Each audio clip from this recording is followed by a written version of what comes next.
Bom dia, irmãos e irmãs, a graça, a paz do Senhor seja com cada um de nós. Eu os convido a abrir a palavra de Deus na primeira carta de João, capítulo 4. Vamos ler os versículos 1 a 6. Primeira carta de João, capítulo 4, versos 1 até os 6.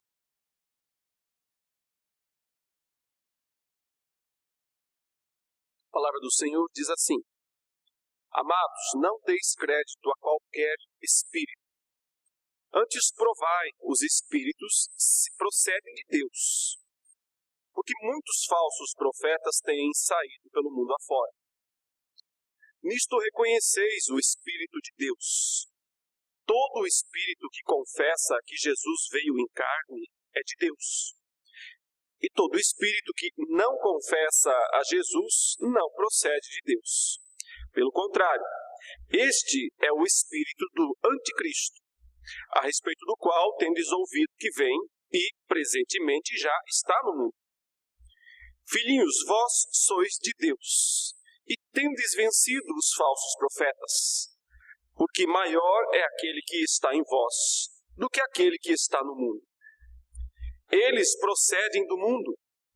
Por essa razão falam da parte do mundo, e o mundo os ouve. Nós somos de Deus. Aquele que conhece a Deus nos ouve. Aquele que não é da parte de Deus não nos ouve. E nisto reconhecemos o espírito da verdade e o espírito do erro. Vamos orar? Senhor nosso Deus, obrigado pela Tua palavra que nós acabamos de ler. Senhor, nós dependemos da iluminação do Teu Espírito para podermos compreender aquilo que aqui está registrado, revelado, e também para podermos viver aquilo que, através dessa palavra, o Senhor deseja que nós vivamos. Concede-nos esta graça, esta bênção nesta manhã.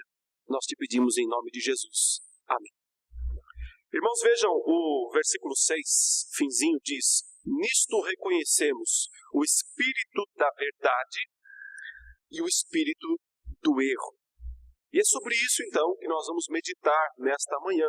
Como reconhecer o espírito da verdade, como reconhecer o espírito do erro. Hoje em dia, muitas pessoas pensam que apontar os erros doutrinários, apontar as falsas práticas cristãs que se propagam no nosso país é falta de amor.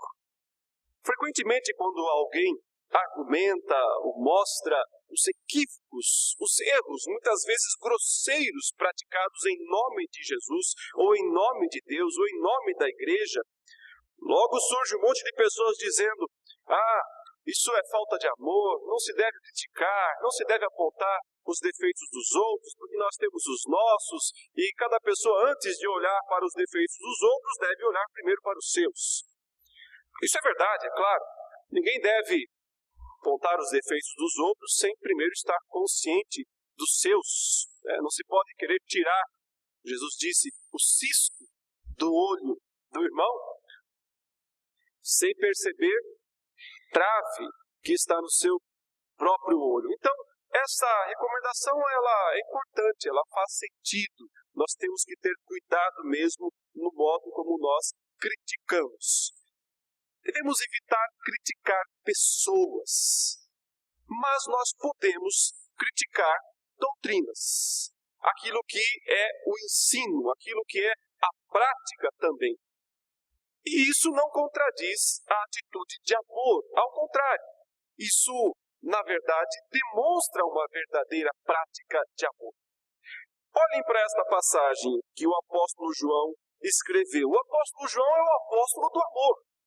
Ninguém falou tanto a respeito do amor, da importância de amar uns aos outros, quanto o que João fez. Mas isso não o impediu de dirigir esta dura exortação contra aqueles que ensinavam doutrinas falsas. E, aliás, veja que esta passagem está justamente entre 2 mandamentos para que o amor seja cultivado. É só você olhar o finzinho do capítulo 3, o versículo 23, olha só.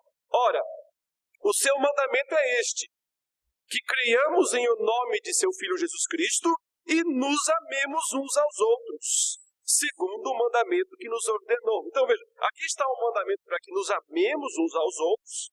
Então ele inicia o capítulo 4, os 6 versículos que nós lemos, onde ele faz essa recomendação para cuidar, para evitar os falsos profetas. E no versículo 7 do capítulo 4 ele volta a falar de amor. Amados, amemo-nos uns aos outros, porque o amor procede de Deus. E todo aquele que ama é nascido de Deus e conhece a Deus. Aquele que não ama não conhece a Deus, pois Deus é amor. Você percebe? Ele fala sobre amor antes e depois. Mas no meio, ele faz uma crítica dura, pesada, forte, firme, contundente contra os falsos profetas, contra os falsos ensinos. Então não é falta de amor falar a verdade. Ao contrário. O amor verdadeiro, na verdade, ele não pode se esquecer da verdade. E antes de entrar propriamente no texto que nós vamos abordar, eu quero que você veja 3 textos comigo que mostram isso claramente. O quanto você não pode excluir a verdade do amor. Porque verdade e amor são coisas que andam juntas. Veja, por exemplo, o que Paulo escreveu aos Efésios, no capítulo 4, no versículo 15. Olha como ele une esses 2 conceitos, verdade e amor. No capítulo 4, versículo 15 de Efésios. Paulo diz, mas seguindo a verdade em amor, cresçamos em tudo naquele que é a cabeça, Cristo. Ou seja, a verdade não está dissociada do amor, o amor não está dissociado da verdade. São 2 coisas que andam juntas. Seguindo a verdade em amor, nós podemos crescer em tudo naquele que é a cabeça, que é Cristo. Por outro lado, veja agora o outro lado da moeda, em 2 Tessalonicenses, capítulo 2, versículo 10. Observe como nesta passagem, o inimigo age e seduz e engana aqueles que não têm essas 2 coisas. 2 Tessalonicenses, capítulo 2, versículo 10, é uma descrição de como o anticristo atuará para enganar as pessoas e como ele vai ser hábil e eficiente nesse trabalho de engano. O verso 10 diz, com todo o engano de injustiça aos que perecem. Por quê? Porque não acolheram o amor da verdade para serem salvos.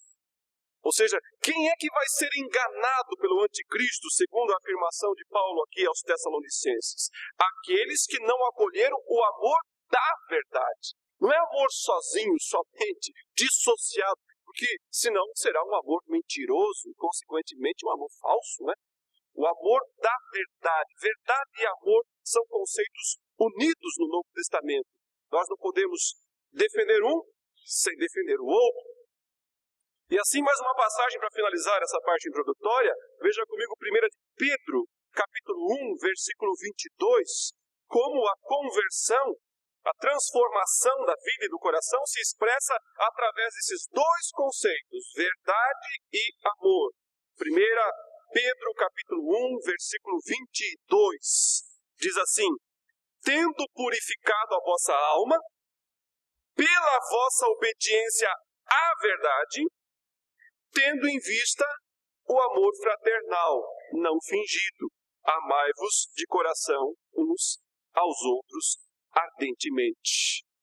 É a obediência à verdade que capacita a prática do amor verdadeiro.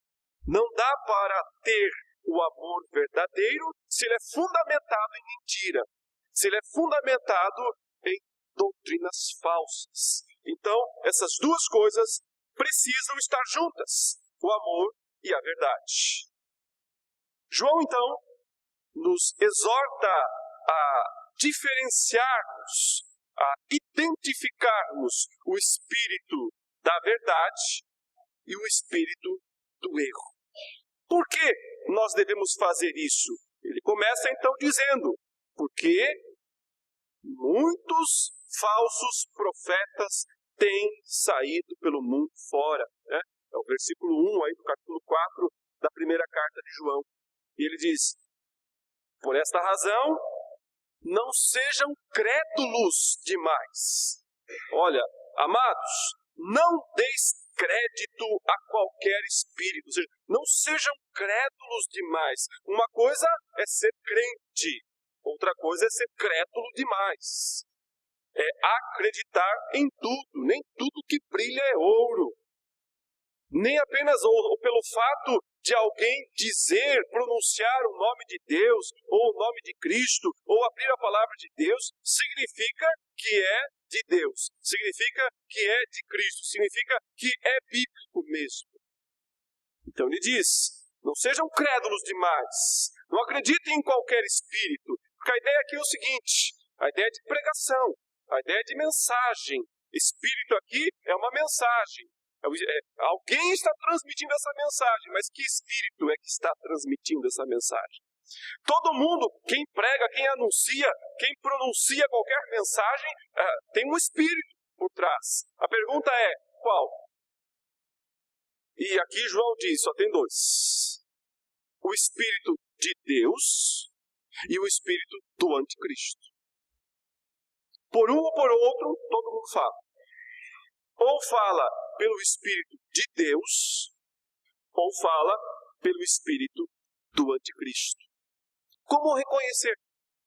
Quando alguém fala pelo Espírito de Deus, ou quando alguém fala pelo Espírito do Anticristo. Como saber? Não é tão simples, não é tão fácil a identificação se nós não estivermos habituados com a Escritura, com a Bíblia, com a Palavra de Deus. E João está dizendo, desde aqueles dias, olha, ele escreveu isso no primeiro século, faz mais de 1900 anos. Ele diz, muitos falsos profetas têm saído pelo mundo fora. Eu já falei várias vezes, eu repito, o grande problema do falso é que se parece com o verdadeiro. Se não se parecesse com o verdadeiro, ninguém seria enganado. Por que as pessoas compram produtos falsos? Porque eles imitam os verdadeiros. Porque aceitam dinheiro falso, às vezes, enganadamente. Porque ele se parece com o verdadeiro. O grande problema do falso é esse, porque se ele é abertamente falso, se é abertamente fajuto, se é visivelmente falso, ninguém é enganado. Poucas pessoas, embora tenha algumas que se enganam mesmo assim, né? Mas poucas pessoas hoje em dia, né, seguem o famoso Henri Christie, não é? Você vê na televisão de vez em quando, vestido com roupa branca, coroa de espinhos lá na cabeça, né? Só que os espinhos todos para fora, não tem nenhum para dentro.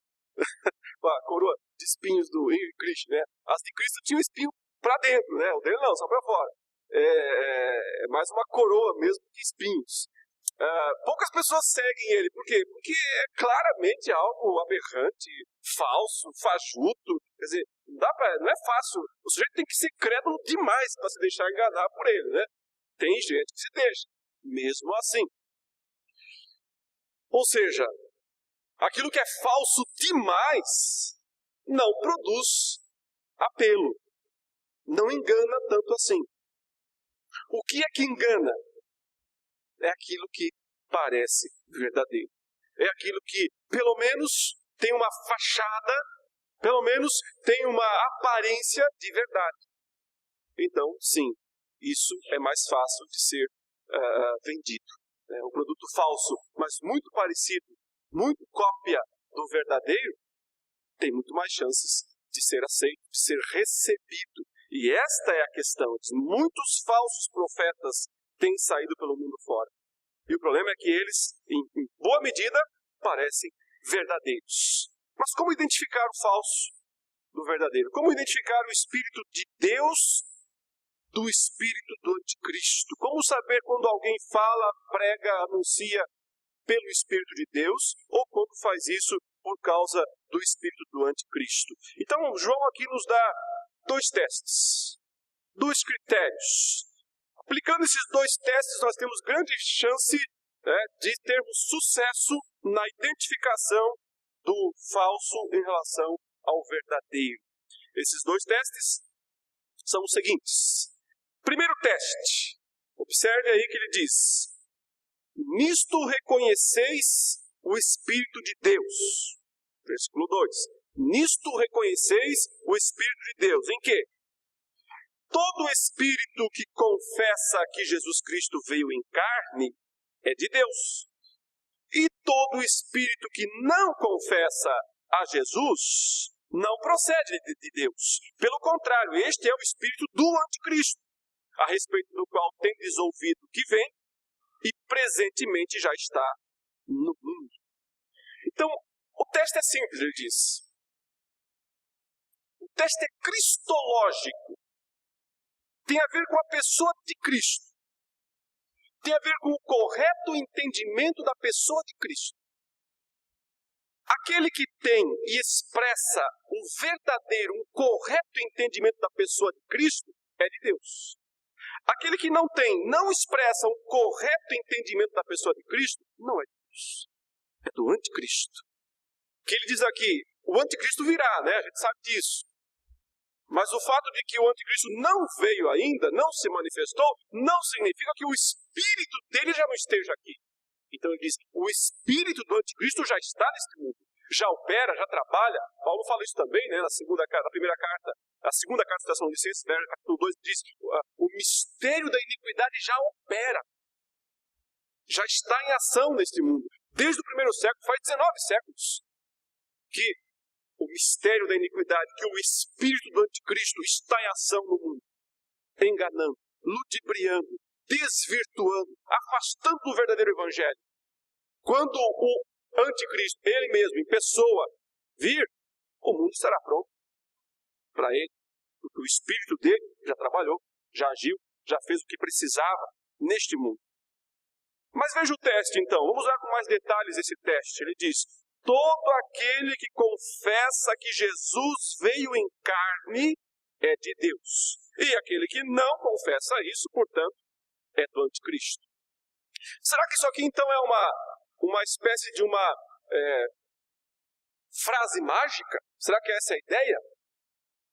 Então se eu quiser comprovar que eu sou de Deus, eu tenho que falar isso? Jesus Cristo veio em carne. Será que é um slogan? Será que é uma frase que tem poder em si mesmo? E se eu então não falar isso, se eu não conseguir dizer Jesus veio em carne, então quer dizer que eu não sou de Deus? É esse o teste? É repetir uma frase? É dizer algo mecanicamente? Claro que não. Evidentemente que não é isso. O ponto é o seguinte. No início, ou melhor, no início do segundo século, no final do primeiro século, início do segundo século, uma heresia cresceu entre a igreja cristã. Ela ficou conhecida como docetismo. Não sei se você já ouviu esse termo, né? Docetismo. Vem daquela palavra grega dokel, por isso docetismo. O termo dokel, de onde vem a palavra docetismo, significa aparência, não forma, apenas aparência. O que é que aqueles falsos mestres ensinavam? Que Jesus Cristo não tinha um corpo verdadeiro.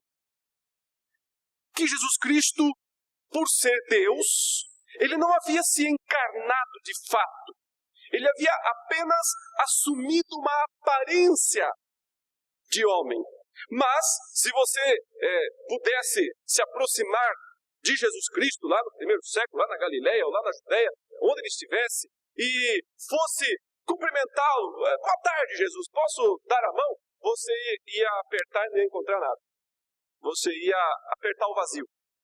Se você fosse tocá-lo, sua mão ia atravessar, provavelmente, porque você não ia tocar em nada.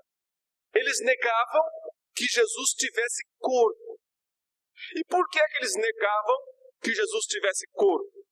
Por causa da filosofia grega, a filosofia do mundo, a filosofia que dominava os intelectuais naqueles dias. O que dizia a filosofia grega?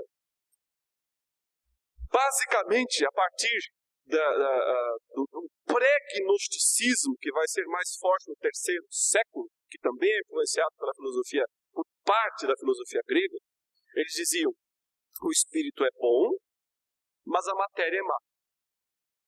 Então, a parte espiritual do ser humano, a parte espiritual do mundo, é pura, é perfeita, é boa, mas a parte material é o problema. Essa parte material é que é caída, é que é pecaminosa, é que é maligna, é que é demoníaca.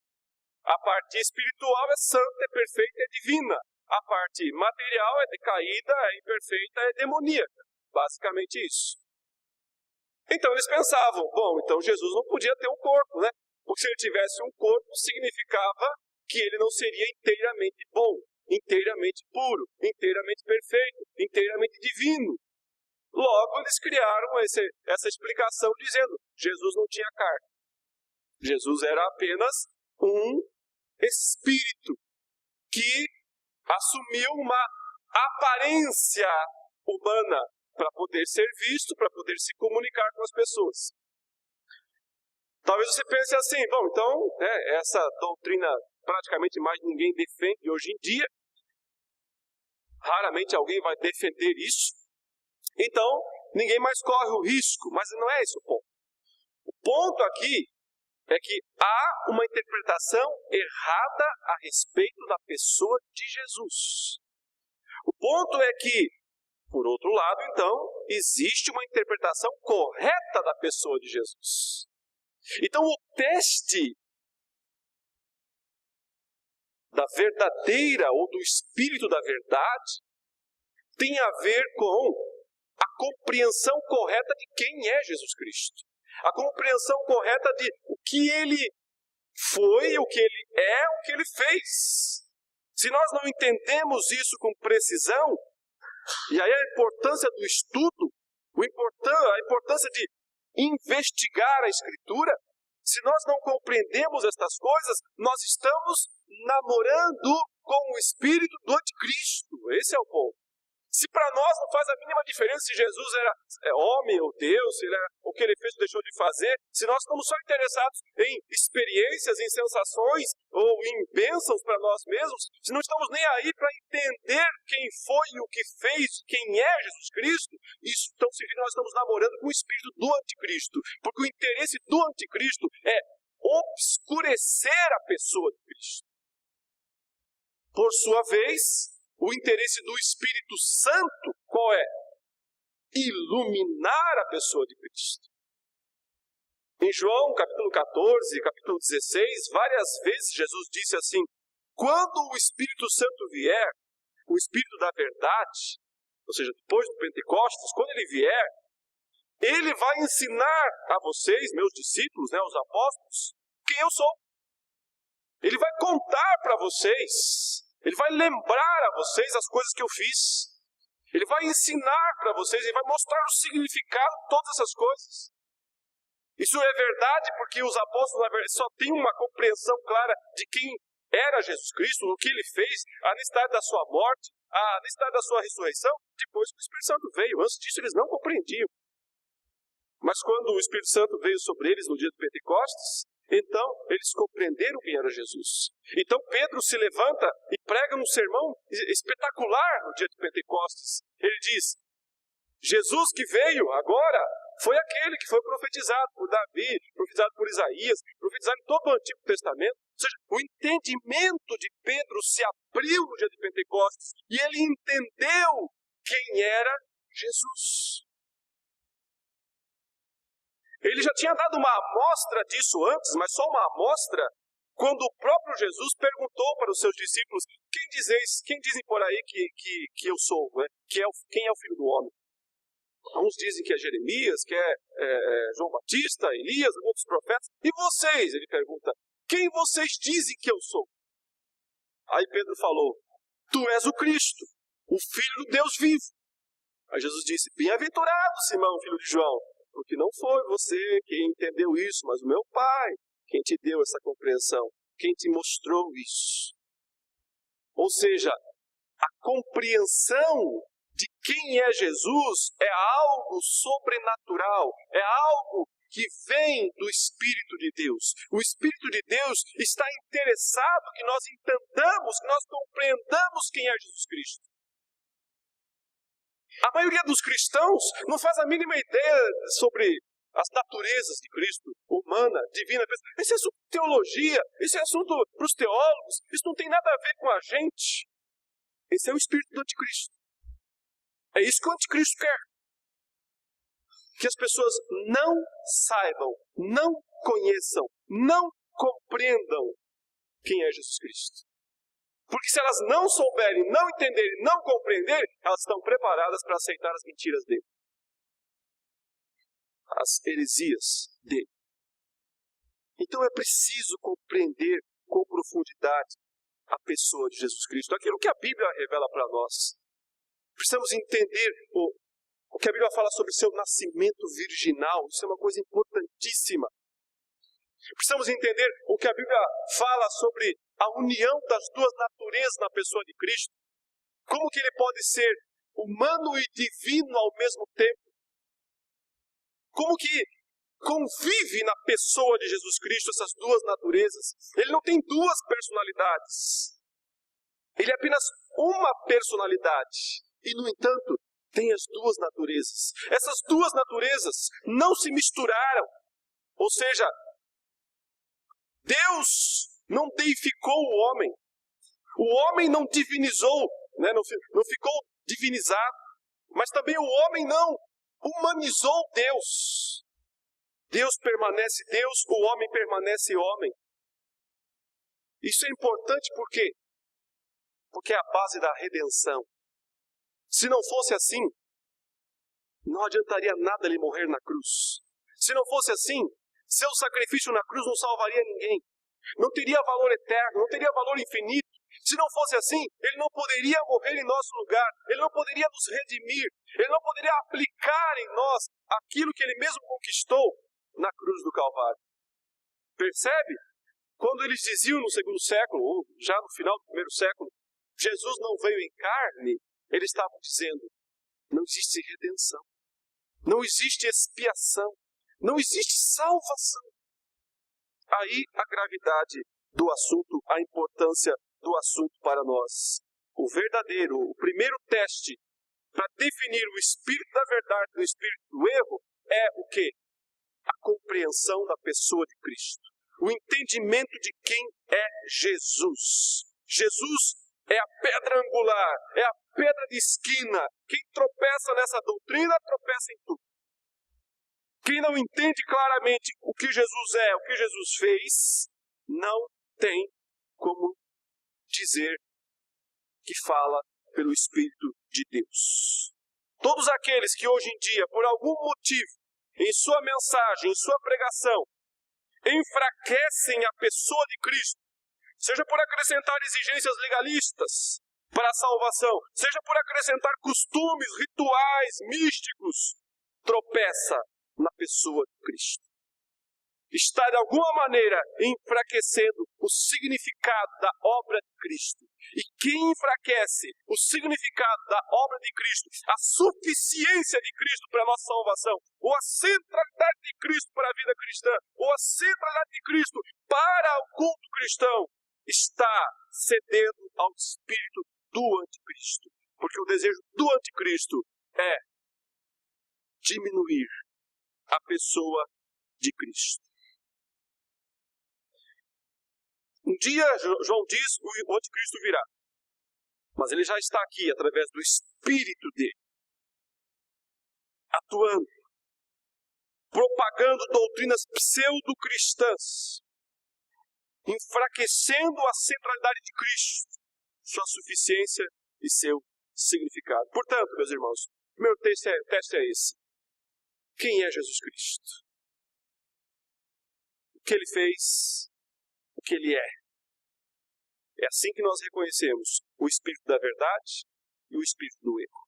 O segundo teste que João propõe para nós também é bastante prático.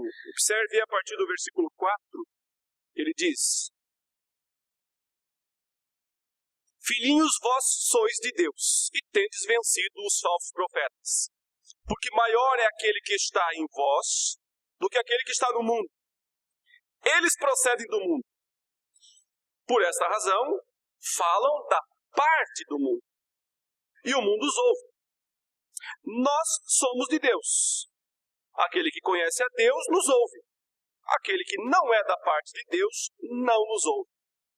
Nisto reconhecemos o espírito da verdade e o espírito do erro. Então observe, meus irmãos, que em segundo lugar, João faz um forte contraste entre mundo e igreja. Mundo, eles, falsos profetas, igreja, nós, crentes. Ele faz esse contraste. Ele já disse, o espírito do anticristo está no mundo, mas o espírito de Deus está na igreja. E é por isso que ele fala, com o espírito de Deus, nós podemos vencer os falsos profetas. E vencer aqui é não se deixar dominar por eles.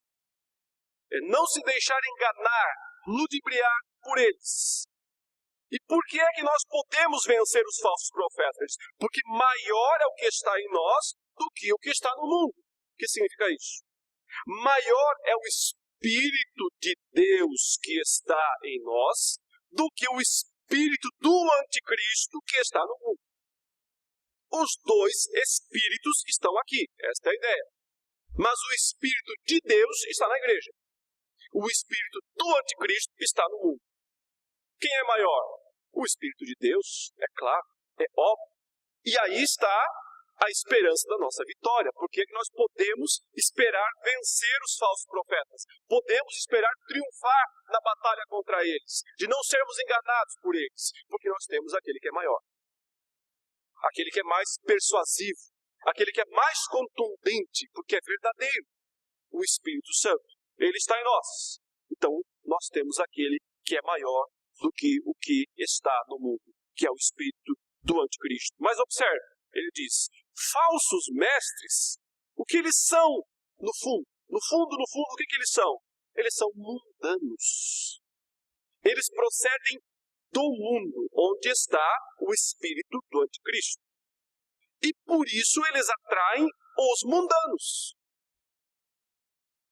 Mesmo que estejam dentro de igrejas, paredes, templos, continua sendo mundo. Igreja aqui não é templo, não é parede, não é organização. Igreja aqui é o povo verdadeiro de Deus. O povo que realmente conhece a Jesus Cristo. Esta é habitada pelo Espírito Santo de Deus.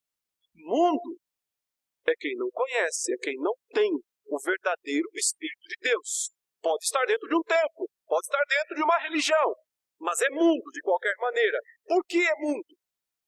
Porque todo o raciocínio é mundano. Porque toda a ênfase é mundana. São mundanos pregando para mundanos a respeito de coisas mundanas. Esse é o ponto. Quais são as coisas mundanas? São as coisas que as pessoas querem, que elas almejam, que elas desejam no mundo. Os interesses terrenos, terreais. Não os interesses celestes. Foi lido na nossa liturgia, buscai as coisas lá do alto. Onde Cristo vive, onde Cristo está assentado à direita de Deus. Esta é a realidade espiritual, esta é a realidade celeste, a realidade da igreja verdadeira. Mas a realidade da igreja falsa é o mundanismo. É viver o padrão do mundanismo. Promessas mundanas feitas por pregadores mundanos para ouvintes mundanos. Esse é o teste. Mundanos ouvem mundanos. Crentes ouvem crentes. Não tem inversão aqui. É assim que funciona. Meus queridos, a maioria dos pregadores hoje em dia prega aquilo que o povo quer ouvir. Prega aquilo que as pessoas têm interesse. Por quê? Porque tornaram as igrejas mega empreendimentos. onde o que importa são os números, a quantidade de dinheiro arrecadada, os canais de TV, os programas de rádio, os grandes investimentos em mídia, ou seja, as igrejas verdadeiras viraram mega empreendimentos no campo do divertimento. No campo do divertimento, porque a razão, o produto vendido em última instância é diversão. É divertimento, é entretenimento, é passatempo. Mas não é redenção. Não é salvação. Não é santidade. Não é transformação de vida.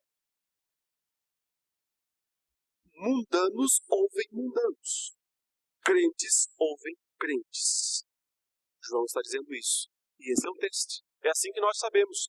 O espírito, discernimos o espírito do erro do espírito da verdade. Observe, ele diz com todas as letras. Ele fala, eles procedem do mundo. Por essa razão, o verso 5, falam da parte do mundo. E o mundo os ouve. Mundanos, pregando para mundanos a respeito de coisas mundanas. Nós, ele diz, verso 6, somos de Deus. Ou seja, nós não pregamos coisas do mundo. Nós não pregamos aquilo que o freguês quer. Nós não atendemos as necessidades do freguês. Porque a igreja não é um restaurante. Porque a igreja não é um parque de diversões. Porque a igreja não é uma indústria de entretenimento. Nem mesmo um hospital para solucionar problemas urgentes. Porque a igreja é celeste. Ela anuncia as realidades celestes. Ela anuncia as realidades superiores. Ela fala de redenção. Ela fala de sacrifício de Cristo. Ela fala de cruz. Ela fala de santidade, de tomar a cruz e seguir a Cristo. Essas coisas não são atrativas para o mundo. Consequentemente, João está dizendo aqui, nós temos que estar preparados para não sermos tão populares. Temos que estar preparados para o fato de que nós não vamos arrastar multidões. Esse é o custo. Ele diz isso aqui. Aquele que conhece a Deus nos ouve, mas aquele que não é da parte de Deus não nos ouve.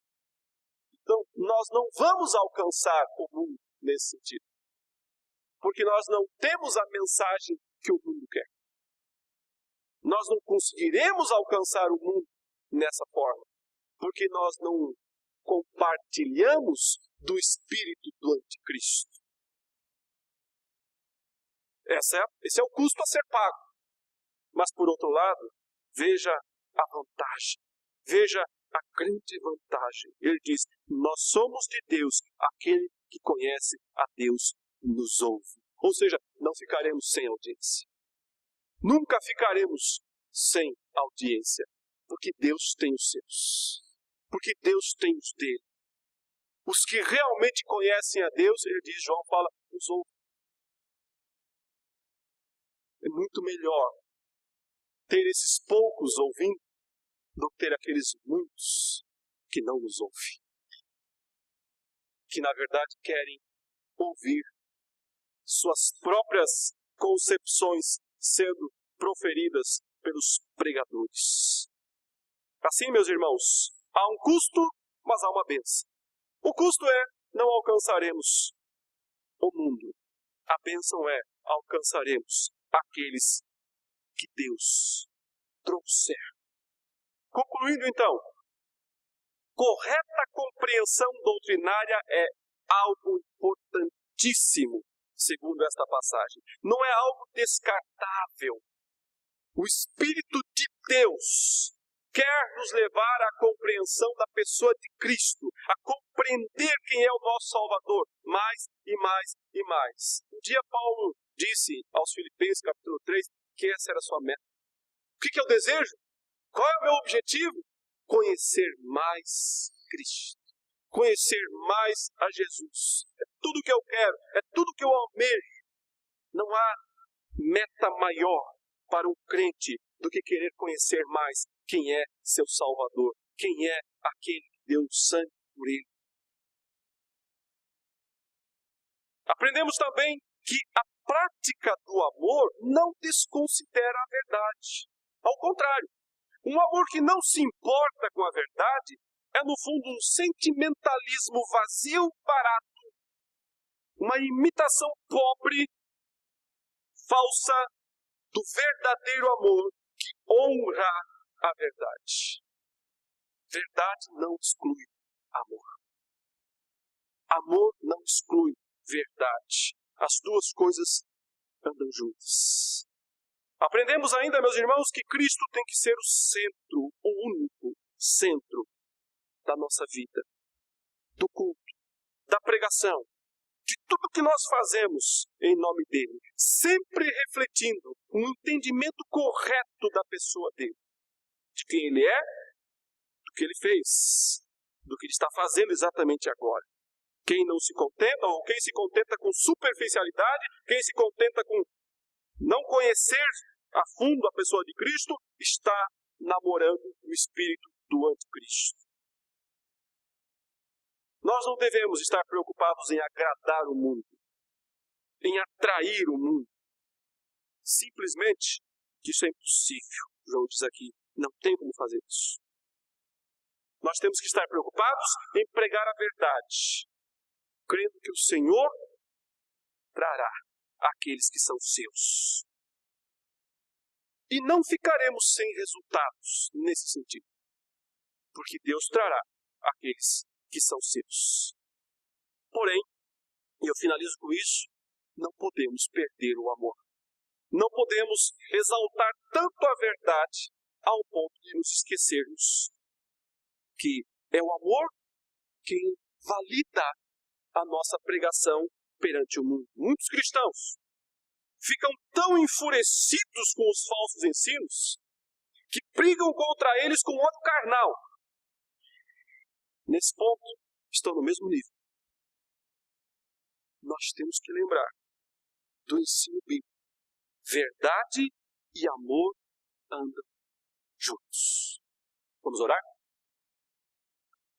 Senhor, nós te suplicamos que tu nos ensines a cada dia mais pela tua palavra a como vivermos o amor verdadeiro em verdade neste mundo cheio de mentira e de ódio. Ajude-nos, ó Deus, a sermos verdadeiros discípulos teus, que testemunham neste mundo a verdade do Evangelho com todo o amor experimentado pelo Espírito Santo. Derrama em nosso coração mais do teu amor verdadeiro e consolida-nos dia a dia na verdade que está expressa em tua palavra. Fortalece-nos, ó Deus, como igreja, como indivíduos, como corpo de Cristo, para a missão que o Senhor tem posto diante de nós. Tenha misericórdia das nossas falhas. Ajude-nos, ó Deus, a nunca pensarmos mais de nós mesmos do que convém. Que sempre sejamos humildes no reconhecimento de que toda a suficiência provém de ti mesmo, que és o nosso Deus, que és o nosso provedor, que és o nosso Salvador. Em teu nome, Jesus, nós oramos e te damos glória, honra e louvor.